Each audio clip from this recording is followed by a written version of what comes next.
Bob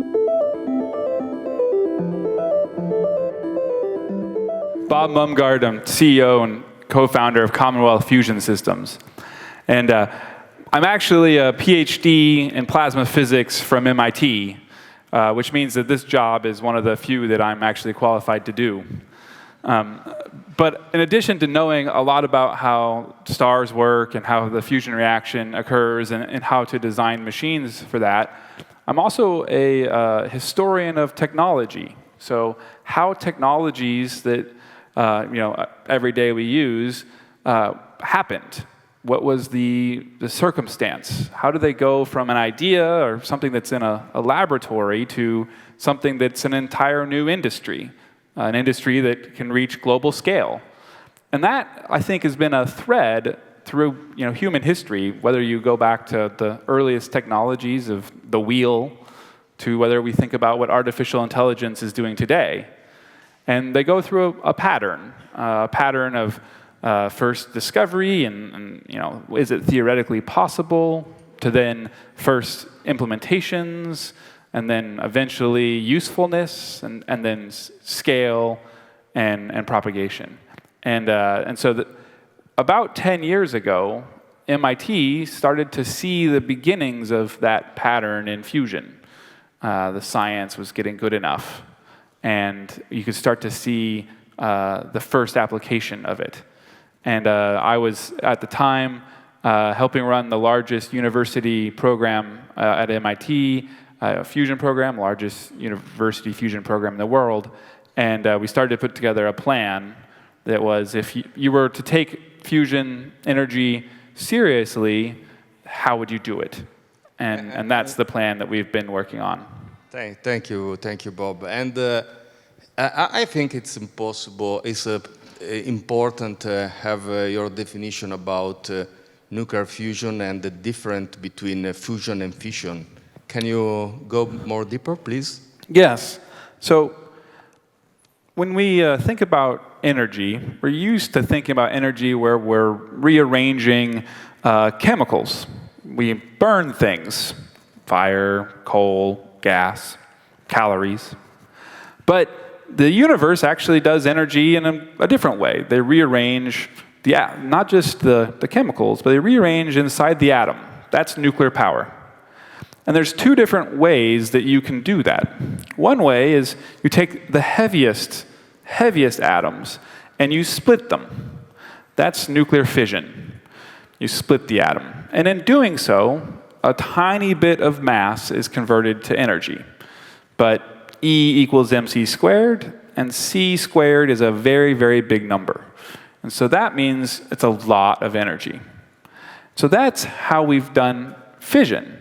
You split the atom, it continues to split more atoms, you have a chain reaction, and from that you get heat, you boil water, you run a steam turbine, and that accounts for about 17% of all the primary energy use in the world today. Of course, we first did that in the 1940s for weapons. The other way to do nuclear transformation is to start at the other end. Start with the lightest atoms, the absolute lightest things in the universe, and combine them together to make heavier ones. That process also takes a tiny bit of mass and converts it to energy, E equals mc squared. But in doing so, there's no chain reaction. And there's no uranium or plutonium, and there's not a weapons use. That reaction, the fusion reaction, is actually the most common reaction in the universe. It's the reaction inside of all the stars. In fact, it's the reaction that builds up almost every single atom in the universe. So we're made out of heavier things than hydrogen.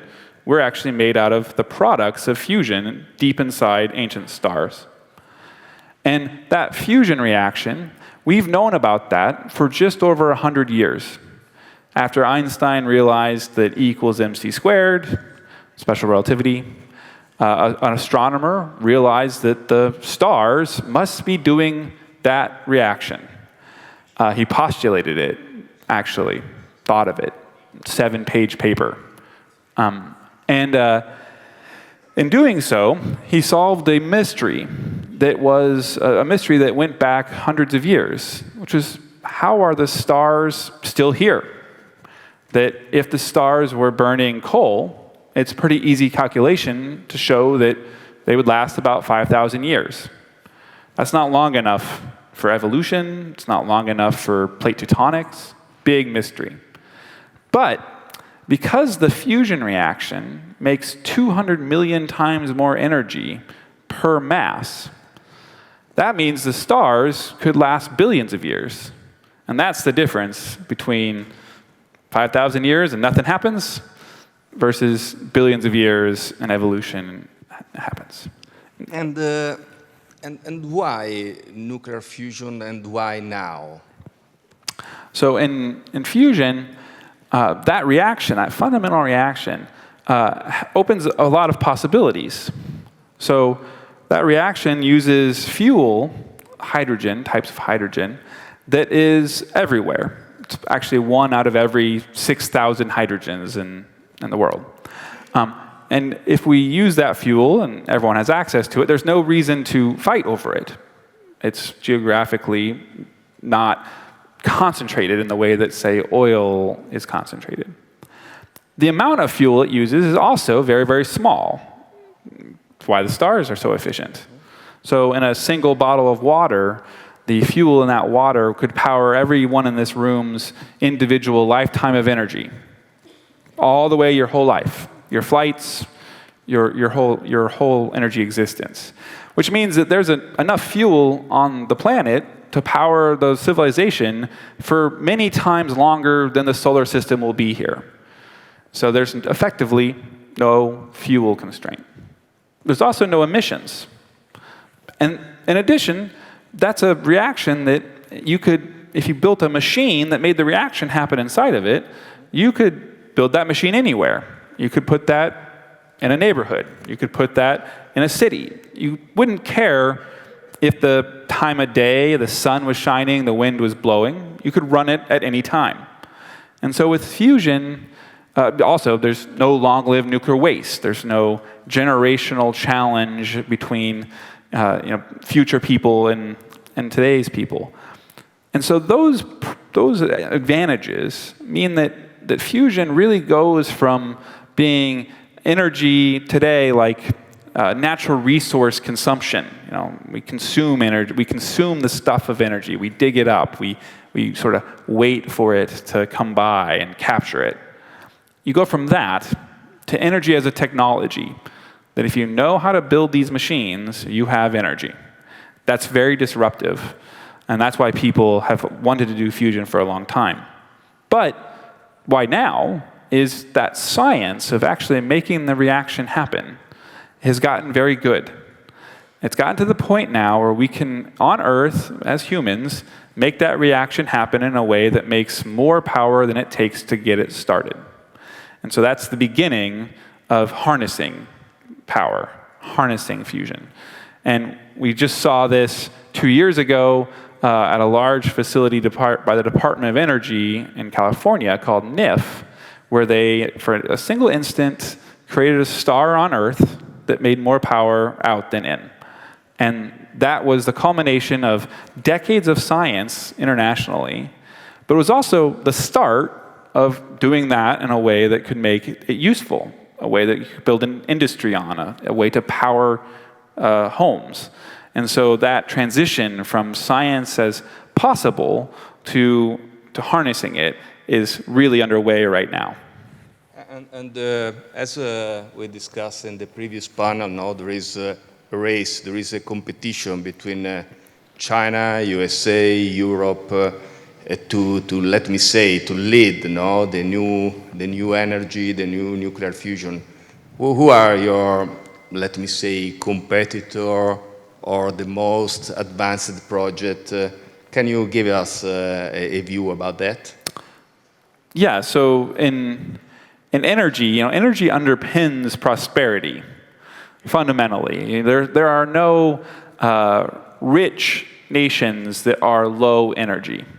There are rich nations that are high energy. And access to energy, of course, has been something that has been very difficult. And we're going to need more of it, not less. That you can look at technologies today that are emerging, AI, advanced manufacturing, that will use much, much more energy. And so that means whoever controls energy has an outsized impact on the world, on the future. And so an energy technology like fusion that is decoupled from resources, that is about technology, that would be a very important geostrategic application. And so historically, it's been internationally cooperative. That continues today, but it's increasingly being seen as a race. So I'm the CEO of the largest fusion company in the world, Commonwealth Fusion Systems. It's about 1,300 people. It's technically a startup, but it's kind of big for startup these days. But that's the third largest fusion organization in the world. The largest is the Chinese government program, which is spending billions of dollars on facilities that you can see from outer space that are a next generation of fusion machines, similar in some ways to the machines that we build. The second largest organization is the UK government's fusion program, similarly aligned. And so you're starting to see now the different systems of government and entrepreneurship take the science that's been demonstrated and go towards the first generation of power plants. And that race is exciting to watch, has big implications. For us, we're a commercial enterprise. We weren't planning on selling power plants to China, so not losing part of the market when they are successful. But it does have implications for, say, the government. And basically, so you made an incredible job also in the fundraising activity. No, you raised more than 3 billion, probably, no? Yeah? 2 billion publicly announced. Okay, and so basically, how you convinced the investor? What was your inflection point that enabled the investment from so huge capital for CFS? Yeah, maybe taking a step back. So to develop something like this, you need really good science that's been demonstrated. But then you also need to have concrete set of milestones, things that you can mark the progress as you go. And we've had that from the beginning in 2018 when we started, of saying, okay, if you were to take fusion seriously and push it forward in a company, a startup, how would you structure it? And we would do concrete milestones.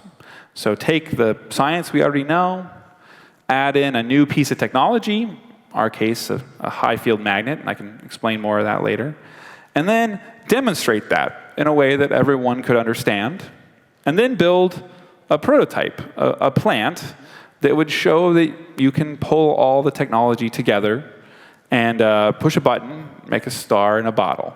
That's what we're building right now. And so those are big steps, and along the way, there's lots of small steps that show how we're going. In addition, there's also being very open, so involving universities and national labs, and we have partnerships from universities and labs around the world that are plugged in to our program, helping us translate the science, but also using the things that we build to advance the edge of what's possible. And so basically your technology is based on the tokamak architecture. Can you give more detail on that? Probably you have also some material. Yeah, fusion is a relatively new thing for most people, so maybe a few visuals might help. So as I said, it's a reaction. Here on the slide is the reaction itself. It's a pretty simple reaction, the lightest elements combining to be heavier ones.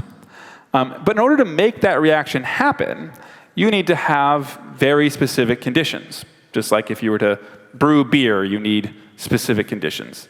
These conditions are harder.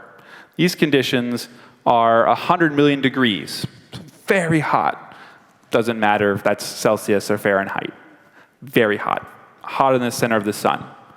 And you need to have it very well insulated, because if it's very hot and it leaks its heat, you have to have a big furnace to keep it hot.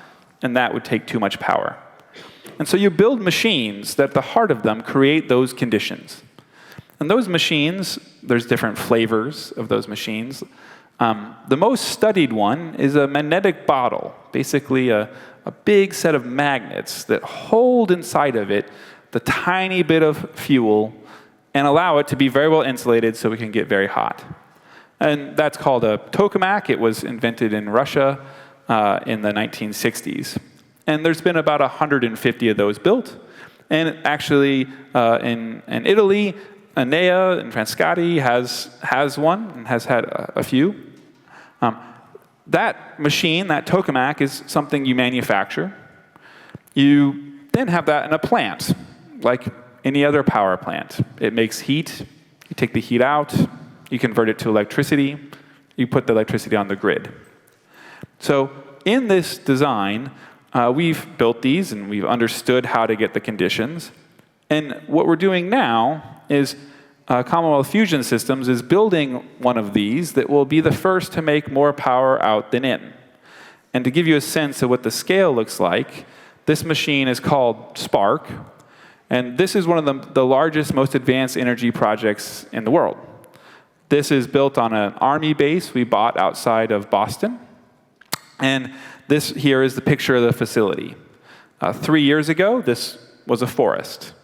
So this has been built very quickly. In the middle, the box in the middle, is where the tokamak is being assembled.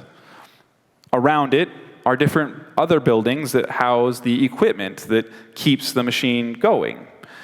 And importantly, this is a series of subsystems that are in a unique configuration that really, we don't build everywhere in the world today. Just like at the beginning of any technology, we have to come up with the first time you do it. But the different parts of it are all things that we do build today. They're sort of variations. So right now we're installing different subsystems and things like large-scale cryogenics made by people that build cold systems for making, for instance, liquefied natural gas, so the oil and gas industry. Here's a picture of actually some of the large refrigerators, except they're colder than liquefied natural gas. They're only 20 degrees above absolute zero, but it's technology that we've adapted. There's how do you have a workforce that you can install all the different subsystems, in this case, pipe fitters putting in not pipes, but radio wave transmitters. And how do you build systems that heat the plasma, using what we've learned from fast charging of electric vehicles, for instance. So you can get a sense of these technologies coming together. And this is actually putting together the bottle that is the tokamak. It's in two halves. This is at a workshop at Walter Tosto, an Italian industrial company, where we have a strong Italian chain for supply chain. In addition to backing from in Italy, one of the longtime backers of the company is E&I, who helped us take the oil and gas industry and teach them how to build fusion things. Turns out people that are good at fabricating metal and rolling it and welding it to high quality, there's a job for that in fusion. Here's more pictures of the vacuum vessel down in Chieti. Putting it together in a factory where you put all the pieces, each in their right spot. Putting it together in the final spot for the machine. So this is the base of the machine that we're starting to build up. You get a sense of the scale. It's not quite a startup. It's not an idea on a piece of paper. This is execution at scale. And this is the room where we're assembling the tokamak in the middle. And so over the next 2 years, this will go from the start of assembly. By the end of next year, it'll be assembled, and we'll start to turn it on. And so at this location, in the middle of that room, in 2027, we'll light it up, and that'll make a star in a bottle, as predicted by scientists from around the world, and that will make eventually about 100 megawatts of fusion power. 100 megawatts is a big number. That's a number that if you were to convert it to electricity, which we won't do for this plant, but will in the future, that would be enough to power a town. And so this gives you a sense of what the machine and putting it all together looks like. And just to clarify, so you said that 2027 you are ready to turn on your demonstrator. Yeah, that's right. And there'll be, between then and now, is a series of milestones where we run the plant minus the plasma, make the plasma, and then put in the right fuels and start to make fusion power. And of course, ramp it up over time. This will be a 10-year plus operation. And do you have any, let me say, KPI to measure the success or when you turn on the machine? Oh, yes, many KPIs. Yes.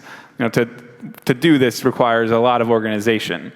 And so things like making sure each of the different subsystems all perform to what they're supposed to. So do they reach the right powers and temperatures and flows before you integrate them up? It is a complex engineering project, but importantly, it's no longer a science project. It's, okay, we understand this. How do we build it? How do we build it quicker, cheaper, faster? And at the end of the day, you measure the power in and the power out. It's right. That's right, and that is not that hard to do because it is a lot of power. So it literally gets hot, What is the temperature inside the machine? The plasma will be around 100 million degrees, which will break the record that we have at MIT right now. Which at MIT we had a machine. Previous version of this that was the hottest object in the solar system. And this one will be a little bit hotter. And basically, compared to other solution, what is your really competitive advantage in your solution? So this type of machine, a tokamak, is well understood. It's well studied, which means the world understands it, and it's embodied in large-scale supercomputer simulations that can predict how these machines behave. That's really important. But that's not enough, because previously you needed to build these machines very, very large. So while we understood them, they were so large that you would need to fit a city block to make a power plant. And in fact, the world is doing such a project in the south of France called ITER, which the EU is the host country for, body for, and that's a very large project. But what we were able to do is to take a material science innovation. I think this is one of the important parts about the modern innovation ecosystem, that it's combinatorial. We were able to take a material science innovation in a type of superconductor and make a very, very high field magnet, a magnet that was more than double the magnetic field of what could be done before. That alone is interesting, but that in combination with the science of these machines is revolutionary. With that strong magnetic field, you can make the machine 40 times smaller. That's like going from building computers out of rooms full of vacuum tubes to building a computer out of transistors. Same computer, smaller, faster, easier to build, more commercially relevant. That's what happened here. And that's the reason that we can do this, is because of that innovation of that very high field magnet. And there's patents and all sorts of competitive advantage around that. And in fact, we sell those magnets to other applications and other fusion players as well. It's not just enough to invent it, though. You also need to be able to scale it. And so we went from a science breakthrough that won the Nobel Prize, the material science, to then scaling that up to produce enough to make a single magnet. We made a single magnet out of this material. It was a bit terrifying because it was 95% of all the material in the world had been put into one thing, and we turned it on. And we did that in 2018. Started to build it in 18 and really ran it in 21. And then we took that and put it into a factory, scaled it further. So this is pictures of a factory that is the only factory that makes very high field magnets. Each of these magnets, sort of the D-shape elements, each one of those could lift an aircraft carrier. Those magnets are made in this factory by people that we had to teach how to make magnets, build an industry. And it's done 24 hours a day, 7 days a week, in multiple shifts. Because the faster that we can get the magnets, the faster we can get fusion. And it's a bit relentless. It's scaling, it's building things, it's testing them, it's training people how to do this, it's leveraging supply chains, it's automation, it's lots of different parts to be able to have, as fast as possible, these very high field magnets. And we've been successful in doing that, and that's a key innovation that allows us to build the machines that we build. And you think your magnets could have also different application outside the nuclear fusion area? Yes, and in fact, we've delivered magnets for other applications already, but there are various industrial things that need technologies like this. Wind turbines benefit from having stronger magnets that make the wind turbine smaller. MRI machines could benefit from stronger magnets to have increased resolution. You can make motors that are lighter, things that you might use in aviation for electric aircraft. There's how to make generators smaller. There's even applications on how to make ship propulsion better. So there's lots of applications that come when you make these fundamental technology jumps. When you can have something that is not 10% better, but twice as good or 10 times as good. It's amazing to watch how far those technologies can go.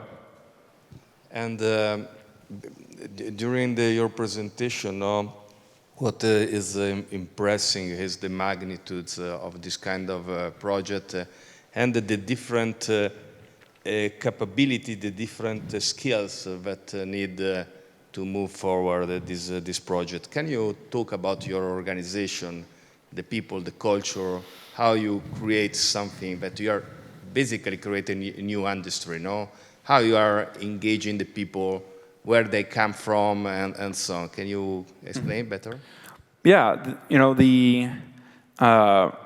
if you were to build an electric vehicle company today, you'd have a pretty good starting point when you thought about how to lay out the org chart and give people responsibilities, because cars are manufactured today. You would say, oh, there's a powertrain department and there's a chassis department, and you'd go to GM and BMW and you'd find the best engineers and managers from there and pull them in. When you're building something new, a new industry, you don't have such luxury of what that template is or who the right people are. And so that in and of itself has to be, that's a big hurdle, has to be created. And so with us, we said, okay, let's figure out what a fusion company is. It's in our name, it's Commonwealth Fusion Systems. That systems part is not just the plant, but also the company, capabilities. And so, one of the great things about MIT and the entrepreneurial ecosystem in the US is it's very much a first principles thinking. Like, what's the absolute core of the idea? It's like, okay, these fusion machines, they have magnets. Magnets are structures. Get structural engineers. Where are good structural engineers? People that build refineries are pretty good at that. People that build ships are good at that. Okay, we have to manufacture this. What does it look like? Well, it's, kind of high precision metal. A lot of high precision metal, a lot of parts. We're going to make 1,000 of these plants, but not 1 billion. Okay, who does things like that? Aerospace people. They build planes. Airbus builds about 1,000 planes a year. Rocket people, high precision. Go get some rocket and plane people to help design and manufacture it. It's construction. Okay, find people that are very good at fast construction. Who does that well? Well, data centers do that well. Distribution centers do that well.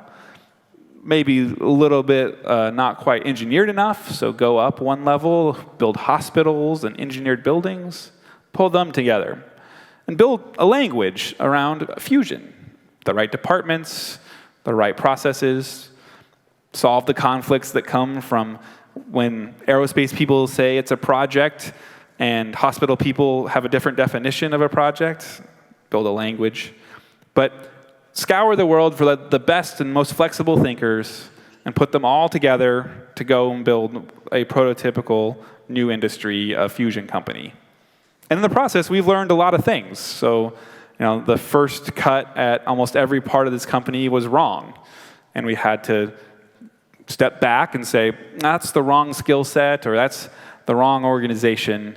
But that culture of build, test, learn, of constantly building things and testing them, both at the hardware level, but also at the organizational level, that's a great DNA, entrepreneurship DNA.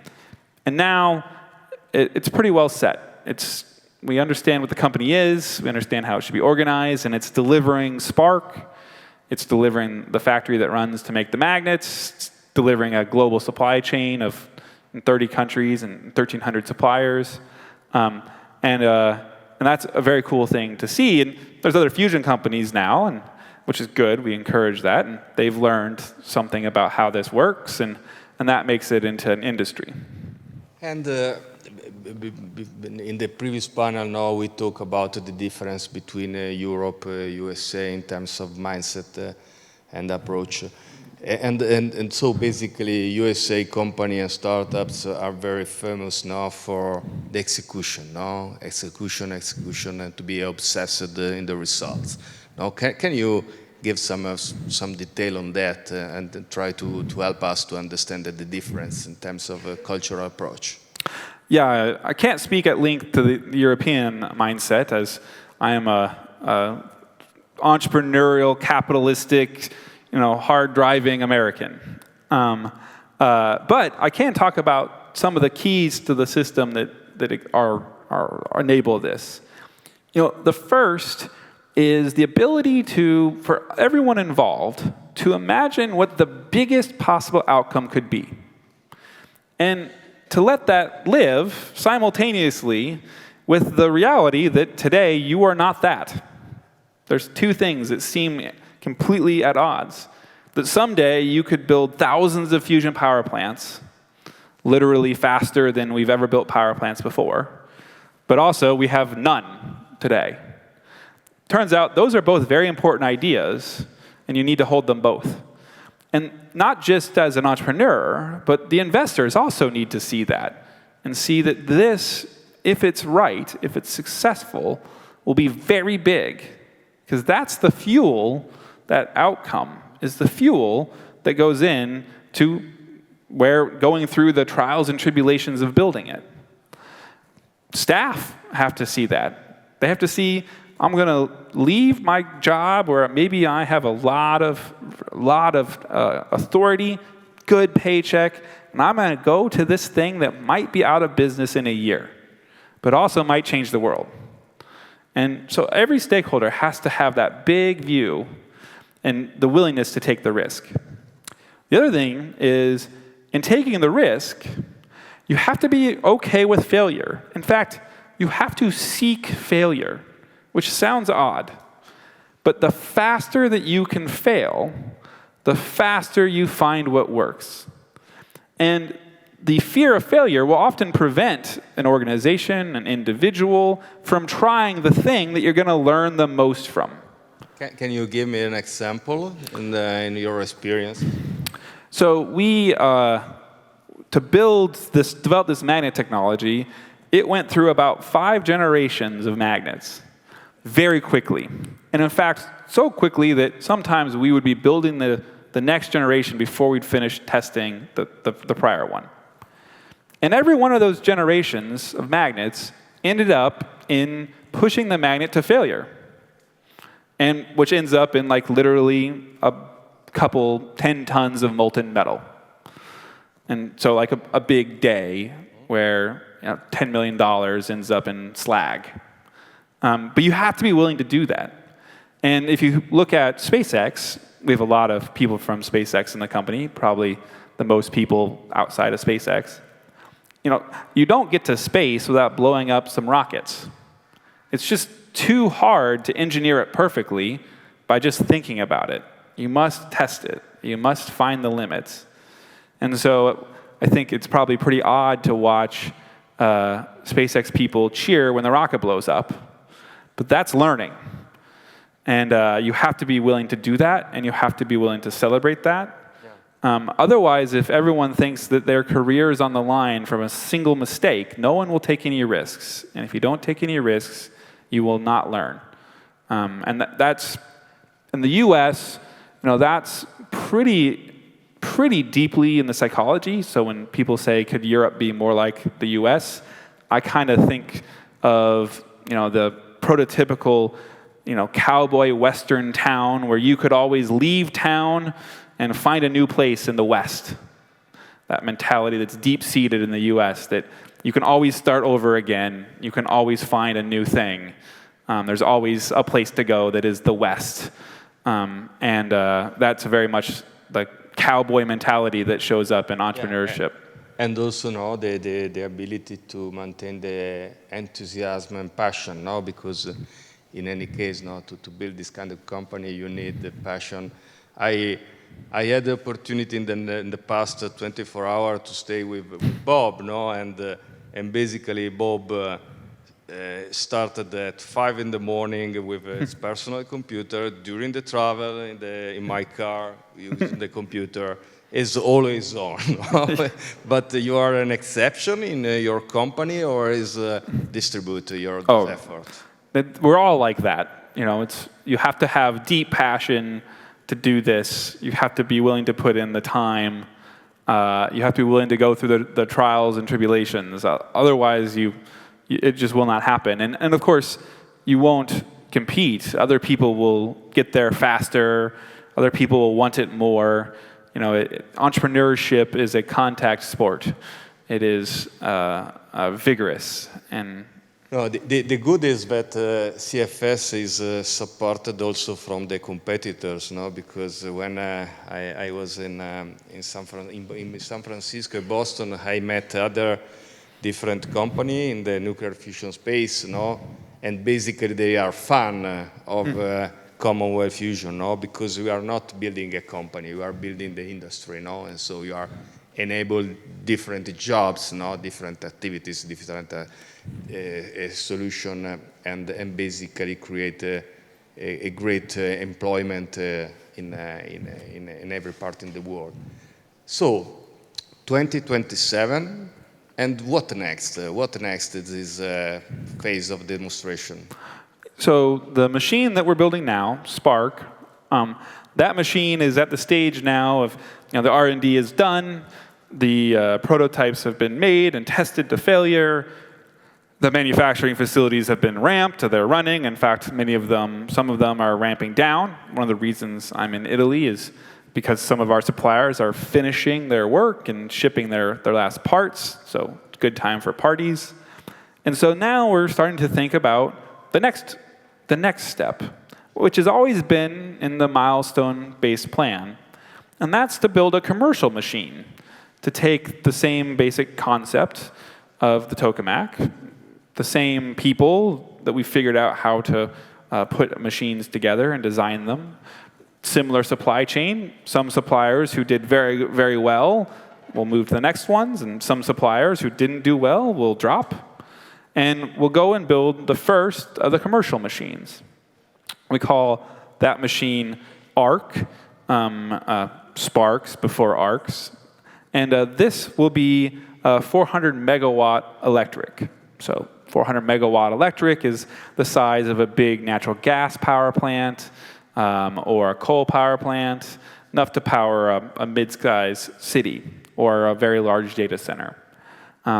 And so this project will leverage the same skills and science and technologies and capabilities, but it will actually sell power to a customer, something we don't do today.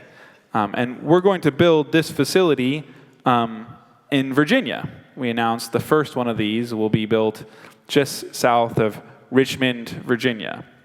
And partnership is an important part of developing any new technology, in partnership with the large utility in that region, Dominion, who's facing a problem that is increasingly prevalent in the world, which is how to increase the amount of electricity supply faster than they've ever done before. How to go from a utility operating literally 10,000 people, huge power plants, 100-ish power plants, how to go from that, where it's been zero growth, in some cases even less negative growth, to something that is like 6% to 8% growth, which doesn't sound like a lot, but when that's coming on top of something that is already massive, that's like adding 10 power plants a year.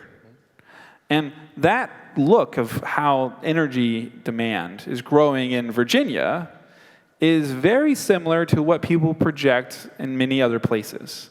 That as we manufacture and as we increase the use of compute, as more people increase their standard of living, all those things contribute to more energy use.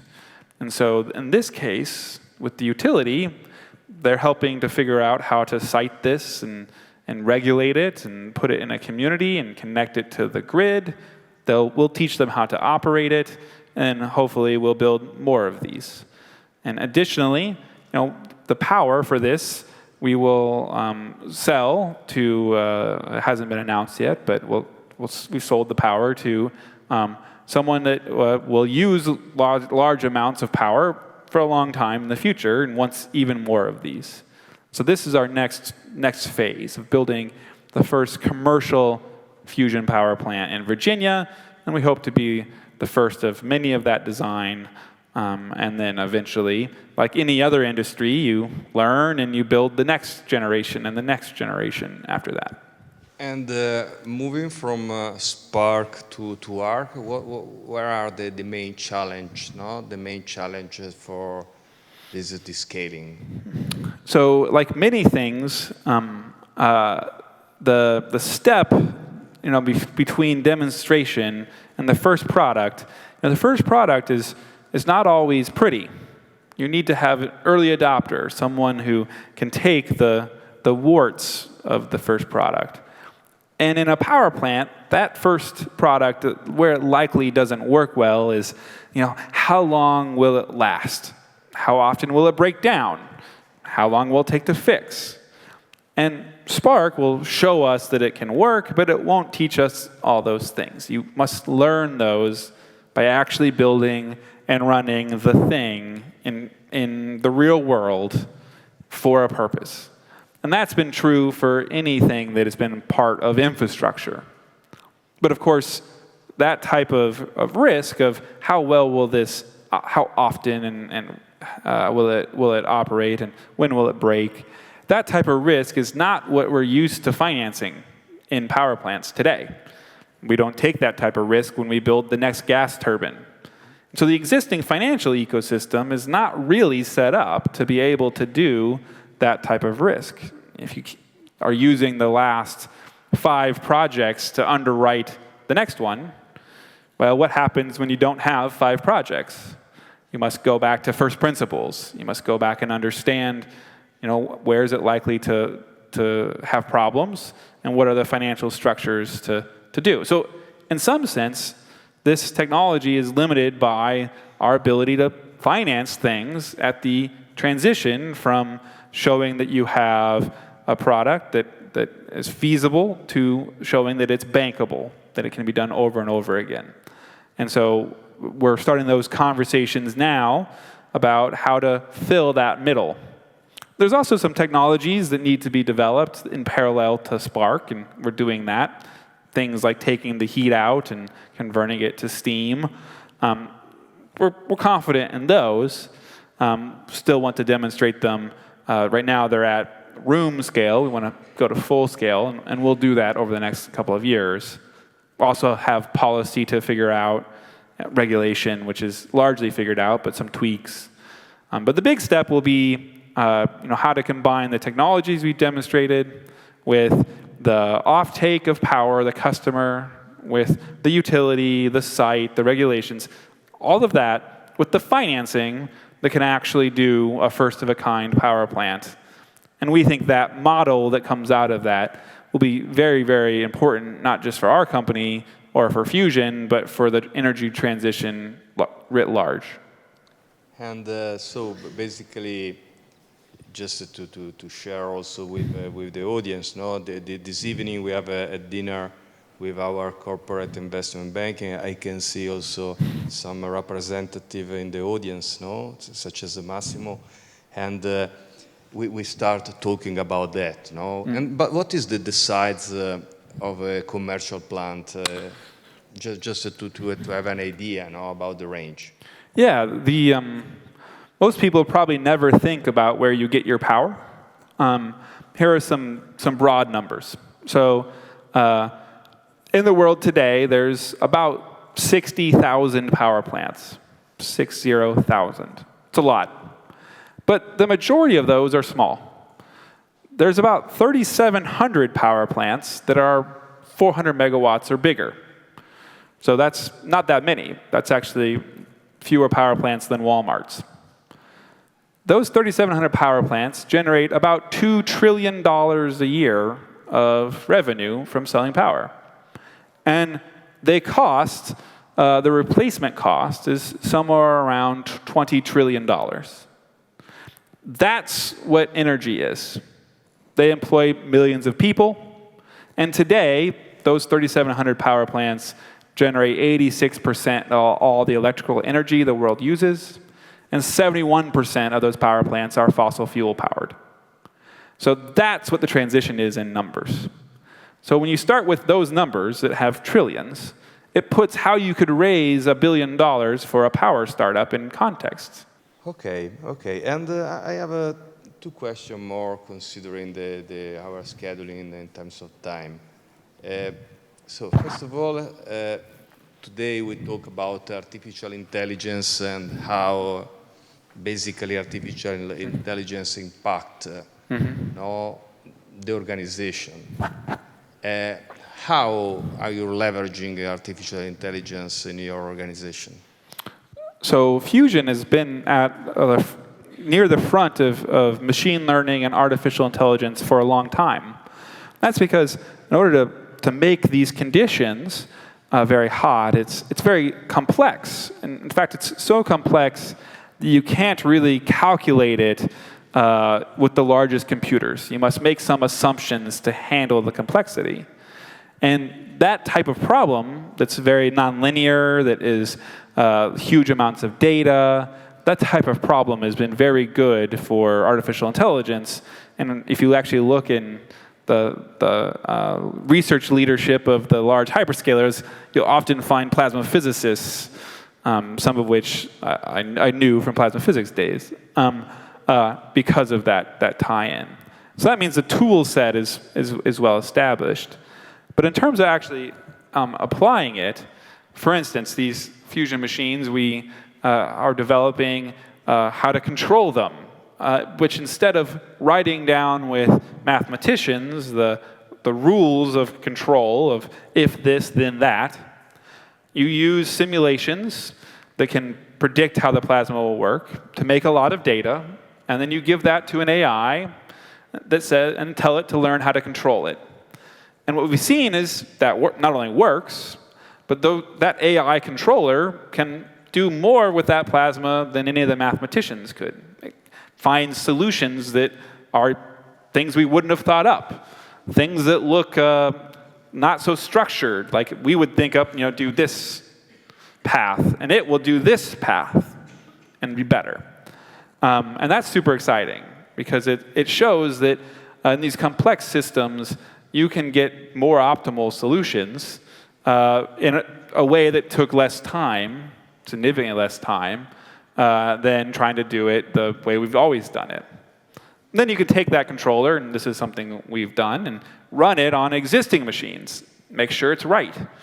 And so that's been done. And now the question that my AI team and my controls team put to me, and I don't have an answer, of will we let the artificial intelligence run Spark the first time? And we'll see when we get there who hits their KPIs. Wow, wow. And from the policy point of view, how you are managing this revolution? So in entrepreneurship, it's oftentimes the easiest to do something that seems like adjacent, right? Like the easy path. That's not always the right path. You have to go back to those first principles. And in regulation, it would have been easy to say, well, fission, fusion, they differ by a letter. Use the regulations from fission. That would have been the wrong path, because the hazards here are completely different. The machines are different. The regulations should be different.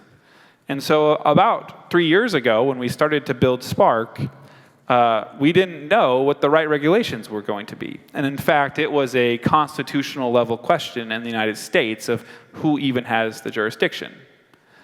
One of the things about American entrepreneurship is you don't let questions like that stop you. So we had a discussion that was, let's build it anyway, and by the time we turn it on, we're sure someone will figure out the regulations or else we'll be arrested. And turns out, we figured out the regulations.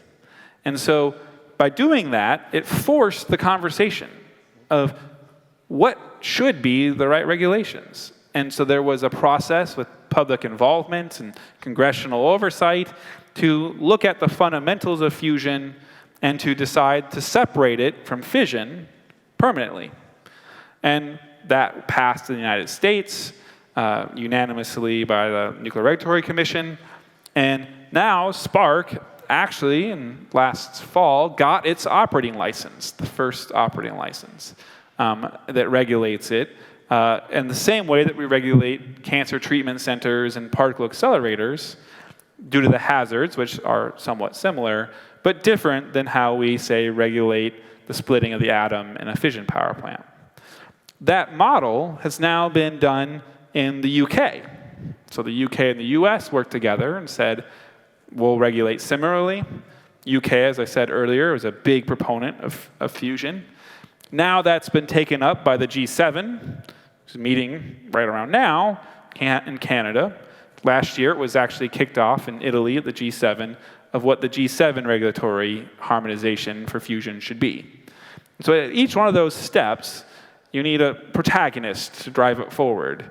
You need experts to opine. You need a broad view of people to come in and think and put in their perspective. And you need to drive that to a conclusion and then show that conclusion by actually executing it. And I think the fusion regulation has been a good example of that. And in fact, in the current climate of the US, where many different regulations are being looked at as should we change them, the general view is nope, the fusion ones, keep them the way they are. And last question, because there are 5 minutes left now, but we are able to finish before. So, but Italy is fully involved in your project. Eni is one of the top strategic investors in your company. Now, the Intesa San Paolo Group is close to you for the next step. And how nuclear fusion could be an opportunity for the Italian economy, no? Also in terms of establish enterprise and how you can collaborate to be part of this industry. So on one level, there's the use of fusion, using it to power things. And Italy has lots of good resources, but will need more energy. And so using fusion as an option for energy, it makes a lot of sense. Realizing it's separate from nuclear power, which in Italy, of course, is a long history on both sides of that issue. Fusion offers a new energy source that maybe is deconflicted a bit, if it's thought of as separate, which it should be. That's on the use case. There's also the case of the supply chain. And so Italy, as a builder of things, has a lot of flexibility. It's one of the things that we've seen in the supply chain here. It's why Italy is one of the largest suppliers for our current project, is the mid-scale business in Italy, the problem solving and the strong engineering from universities like here in Torino and Milan. That is a cultural fit, actually, to the startup mentality that we have, in a way that maybe other engineering and commercial cultures are not so. Maybe they're more rigid. They're more to the exact specification versus figuring out what it should be together by building it. And so we've been very successful with that part of the supply chain. And I think that just like in building other high technology components for aerospace or for the existing energy sector or for the emerging nuclear sector that wants to be built here, fusion fits well with those types of suppliers. So that's crucial now, because one of the main goals now is facilitating the transition now of the current economy to the new economy, and so I'm really proud that Italy is one of the top contributors in your supply chain, no? and it's for at least for me now, what is the best explanation when I represent to our investor why we invest in USA company, no? But invest in USA company, you can build skills, employment, good salary. That's exactly what we discussed in the panel before, no? So basically, our vision is invest in the best, wherever it is, no? But invest both in the USA, both in Europe, in Italy, and raising the bar in terms of skill, in terms of competence, in terms of people. So thank you so much for your time. I really appreciate your effort. Thank you.